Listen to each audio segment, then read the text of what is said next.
Ahoj, vítám vás u dnešního videa. Dnešní video bude trošku netradiční, jelikož se podíváme na recenzi výrobku Pure Keratin, kterou jsem si objednala z AliExpressu.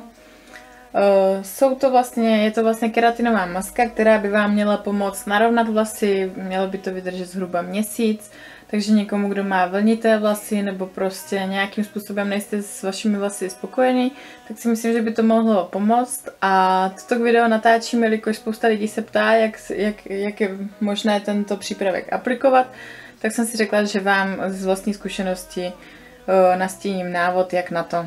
Takže nejdříve vlastně je tedy nutné si výrobek zakoupit. V popisku máte odkaz na prodejce, přes kterého jsem si to objednávala já.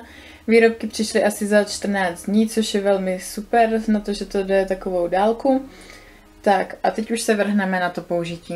Takže je dobré naplánovat si aplikaci této masky zhruba na nějaké 3 dny, kdy víte, že nikam nepůjdete, že vás nečeká nějaká slavnostní příležitost nebo něco takového, že třeba budete doma, jelikož ty vlasy se nesmí 3 dny umývat a působí fakt mastně, nebo jsou takový splihlý a tak dál, není to hezký, nebo aspoň já jsem se cítila jak nějaká šmudla, takže fakt doporučuji prostě třeba na víkend, kdy víte, že nikam nepůjdete.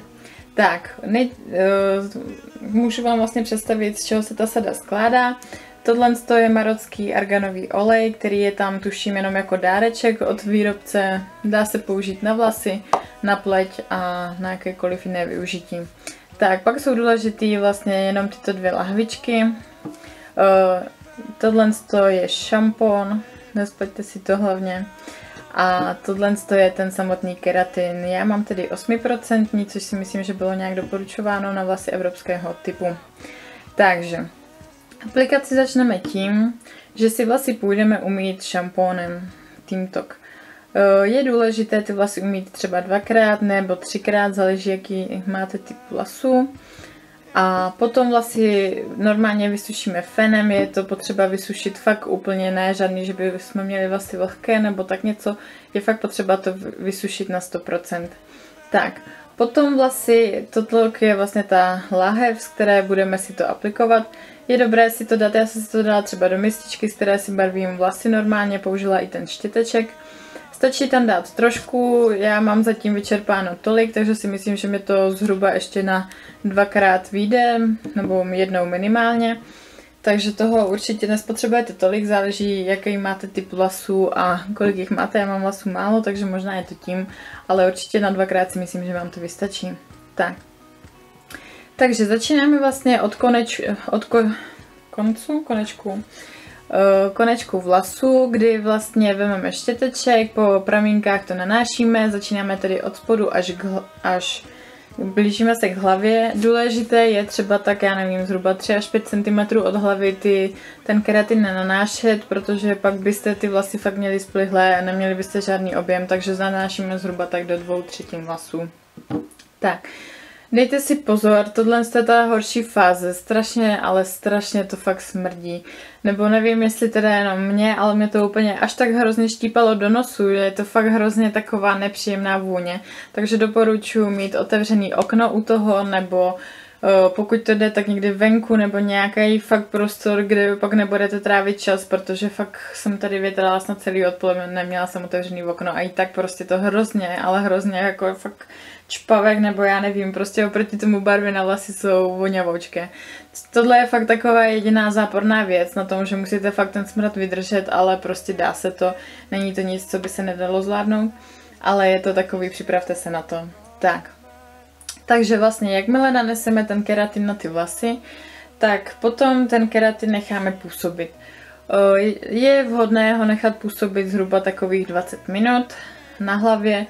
Pomůže, když si na něho nasadíte takovou tu čepici, nebo takové, já nevím, jak to říct, ty igelitové čepice, nebo případně můžete nechat na volno, to už záleží na vás. Tak, jakmile keratin necháme působit po těch 20 minutách, tak vlasy zase vyfénujeme prostě do sucha. Ty vlásky ještě pořád budou trošku smrdět tím keratinem, ale už to není tak hrozný jako samotná ta tekutina. A vysušíme tedy vlasy a pak já jsem si je rozdělila třeba na polovinu, že jsem si nahoře vlastně vyčesala A jenom jsem to sepla sponkou, oni ty vlasy už by se neměly moc dávat, tuším, do gumiček, aby se to prostě neskřivilo.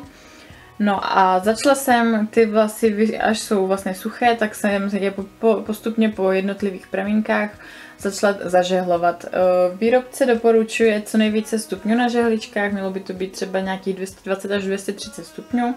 Ovšem já mám úplně obyčejnou žehličku, jelikož si vlasy téměř nežehlím, takže se tam nedá nastavit teplota, takže to prostě si myslím dáme nějaký 200 stupňů a i tak to prostě ten účinek mělo, takže toho se nebojte. Hlavně si kvůli tomu nekupujte nové žehličky. Tak, takže vlasy je fakt potřeba třeba každý pramínek třeba 8x až 10x přejet, aby fakt se to do těch vlasů pořádně zažehlilo. Tímhle vlastně si uděláte celou hlavu, až to máte dokonale zažehlené, tak ty vlasy už jsou rovné, můžete se těšit z toho, že vlastně takhle vám vydrží téměř měsíc. Potom vlastně vlasy 3 dny nesmíme umývat. Nemá se to dávat ani do nějakých gumiček, culík prostě, já jenom když jsem potřeba, tak jsem to jen tak jako ledabyle sepla, jako aby se neřeklo. Ale fakt si dejte pozor, žádný prostě hlavně ne copánky, nebo prostě fakt i ten culík vám ty vlasy přepůlí, zmačká a už by to nemuselo mít ten účinek. Takže na to si dejte pozor a 72 hodin tedy doporučuji neumývat a fakt ten keratin nechat aplikovat. Takže to je fakt ta horší fáze, že si to fakt prostě naplánujte na někdy, kdy víte, že budete doma, nebo prostě, jo, aby vám to nevadilo, jelikož nevím teda, jak možná to bude mít u každého jiný účinek, ale já jsem fakt ty vlasy měla, jak kdybych se pomalu týden nemila. Takže to fakt bylo takové to. No a pak prostě jsem byla strašně zvědavá na to, jaký to bude mít účinek, až vlasy umyju normálním šamponem a ty vlasy fakt byly úplně super. Prostě to je úplně fakt parádička a jsou krásně lesklí, dám vám to tady do popisku, nebo vlastně do videa vám dám ten rozdíl, jak byly vlasy hrozný předtím a jak byly pak krásně lesklí pořád. Já třeba na noci vlasy spínám do gumičky, ráno jsem se zbudila, vlasy jsem rozčesala a byly krásně rovný. Takže fakt, a to já prostě mám vlasy víceméně teda jakoby rovné, ale byly takový hrozně, působily jakoby, jak kdybych se nečesala, nebo tak, jako prostě každý vlas byl někde jinde a toto jsem prostě po té aplikaci měla ty vlasy fakt úplně nádherné. Takže mi dejte vědět do popisku, jaký máte vy s tím zkušenosti, já vám dám tady nakonec rozdílovou fotku a video, jaký ty vlasy po té aplikaci byly a posuďte sami, zda to za to stojí nebo ne. Mějte se hezky a ahoj.